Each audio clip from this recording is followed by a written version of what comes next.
Hello students. बच्चों, हमने previous lecture में डिस्कस किया था various stages of formation of company, जिसमें हमने डिस्कस किया था that first stage is promotion, second one is incorporation और registration, third is commencement of business and promotion we have discussed already, meaning then stages of promotion we have discussed. And next point, B point, is incorporation or registration. In registration we have discussed the preliminary activities in registration. So those preliminary activities are registered office. So promoters will have to decide the state of the head office of the company. Next is the promoters will have to decide the name of the company. First is registered office, next is name of the company, then the promoters will have to get the license under IDRA, then necessary appointments will be made. After that we discuss, that is, various important documents which we will discuss later on. Those documents will be prepared and then the application will be sent to the registrar of companies. So today our topic is documents to be filled with the registrar, documents to be filed with the registrar. So what are those documents? Memorandum of association, which we will discuss later on in detail. Then articles of association, and third one is, that is, information about registered office. So memorandum of association and articles of association, these are two documents. First one is memorandum of association, and it is very important document which every type of company will have to prepare. And second document is articles of association. This document contains the rules and regulation of the company, and what are various contents, etc. What is the meaning of these, we will discuss later on. So next point is, that is, information about registered office. Information about registered office. So we have discussed already that in every state there is registrar of companies, and we will have to give information of the registered office to the registrar of companies.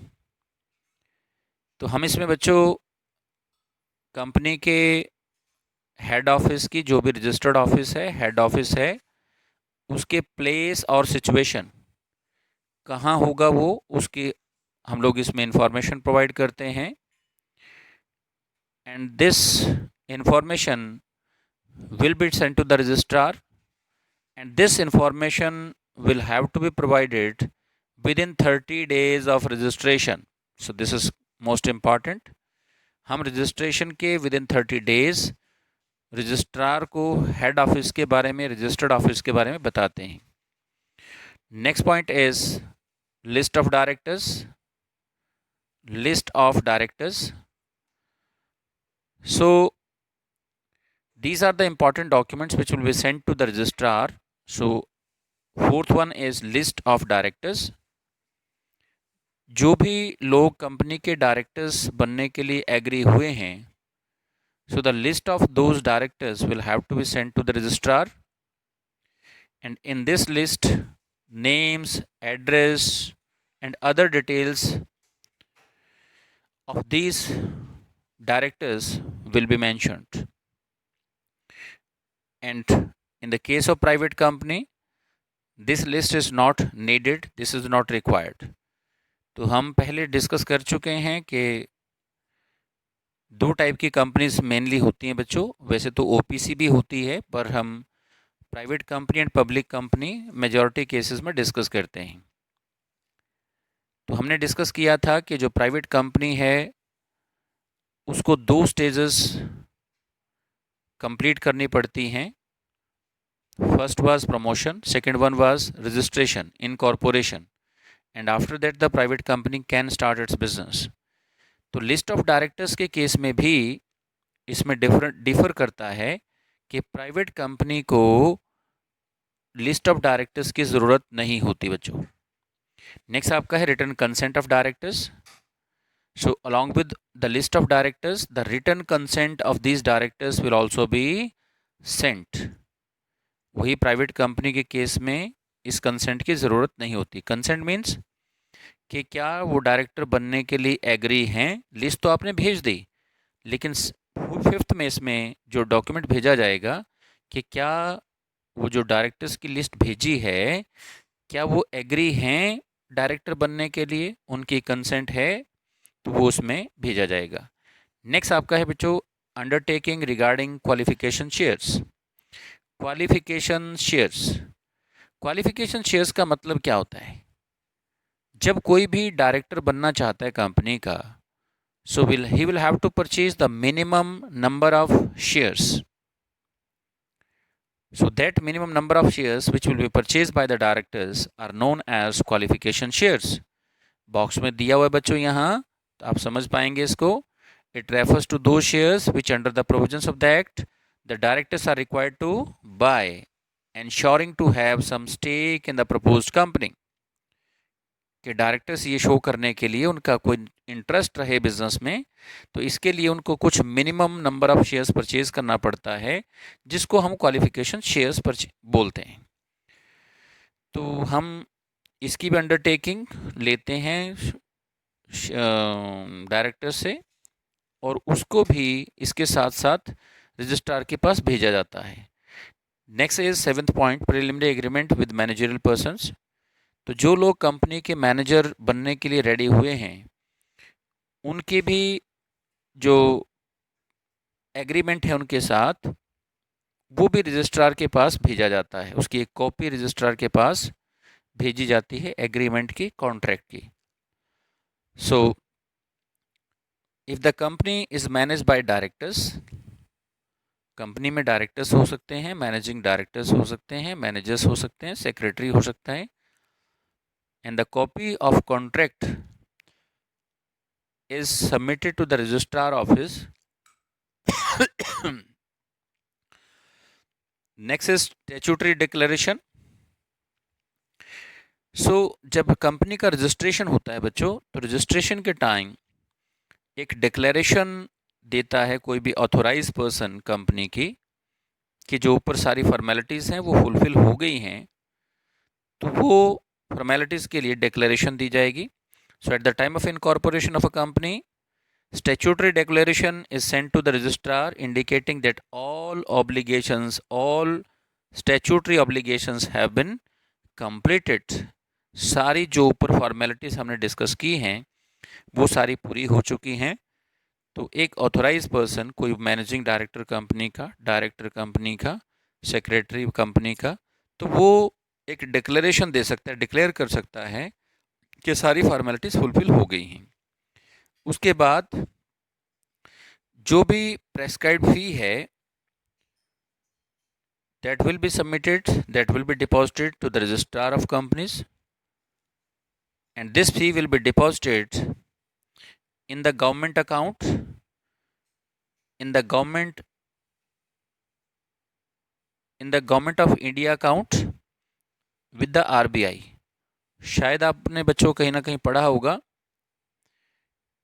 कि जो government है उसका एक bank है, government का bank, जिसको हम bank of government बोलते हैं, और आरबीआई बैंक ऑफ गवर्नमेंट की तरह एक्ट करता है बच्चों. वो गवर्नमेंट का बैंक है, जो भी अगर कुछ रिसीट्स रिसीव करती है गवर्नमेंट, तो गवर्नमेंट के बिहाफ पे आरबीआई वो रिसीव करता है. So in government of India account in the RBI the fee, prescribed fee will be deposited. तो ये आपका इसमें रहेगा, ये सर्टिफिकेट ऑफ इनकॉर्पोरेशन का स्पेसिमेन है. सो उसके बाद हमारा बच्चों इसमें है that is capital subscription. Capital subscription से मतलब क्या है बच्चों?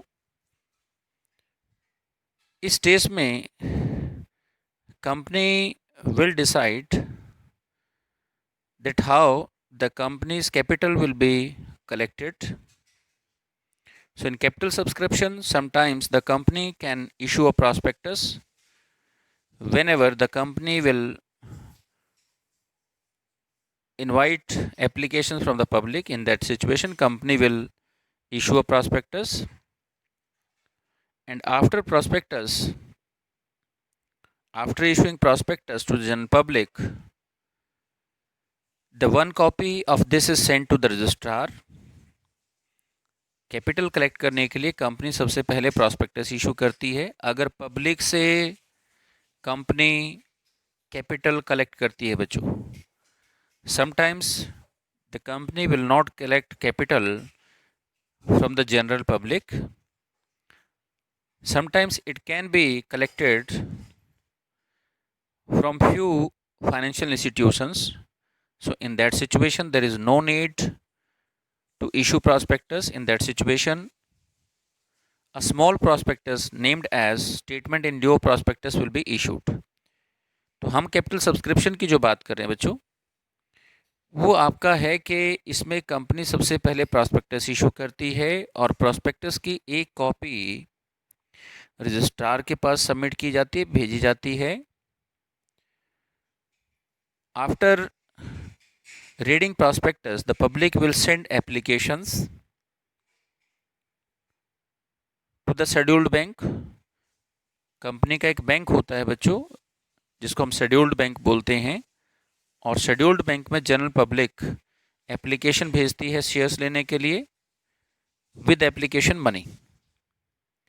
सो if the minimum subscription has been received by the company, if minimum subscription has been received by the company within 30 days, बच्चों प्लीज़ थोड़ा सा ध्यान दें, ये यहाँ थोड़ा इन्फॉर्मेशन रॉन्ग है.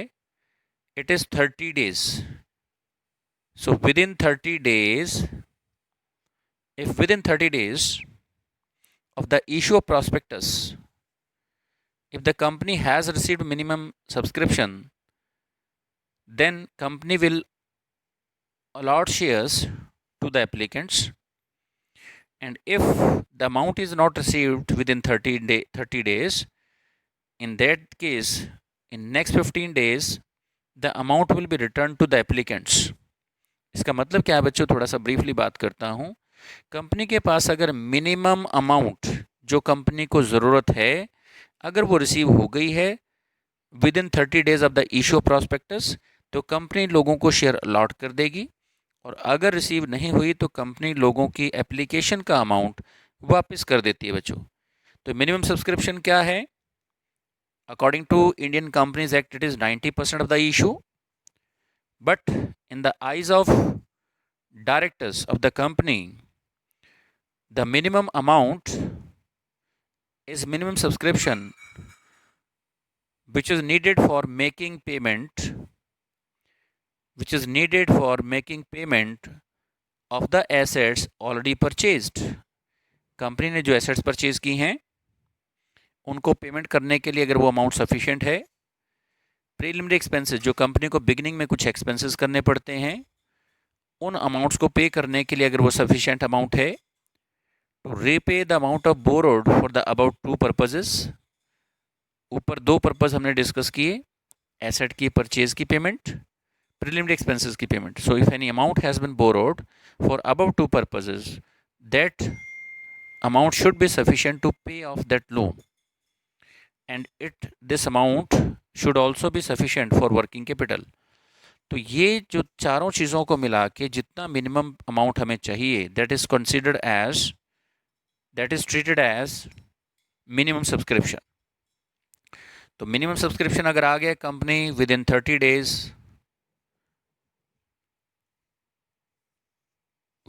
डेज कंपनी शेयर्स अलॉट कर सकती है. अगर रिसीव नहीं हुआ तो नेक्स्ट 15 डेज में कंपनी एप्लीकेंट्स का पैसा रिटर्न कर देगी. So this is capital subscription. And if the registrar of companies is satisfied with all the conditions, all the formalities in that situation, registrar of companies will issue a certificate to the company which is known as certificate of incorporation. Certificate of incorporation.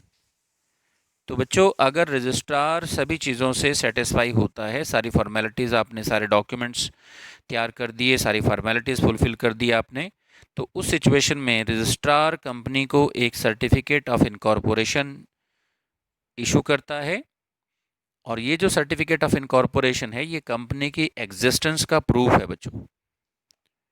Company की existence का proof है कि company has come into existence.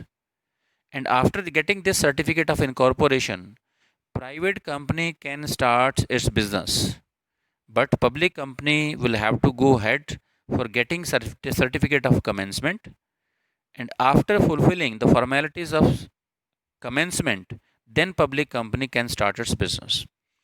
Thank you so much बच्चों।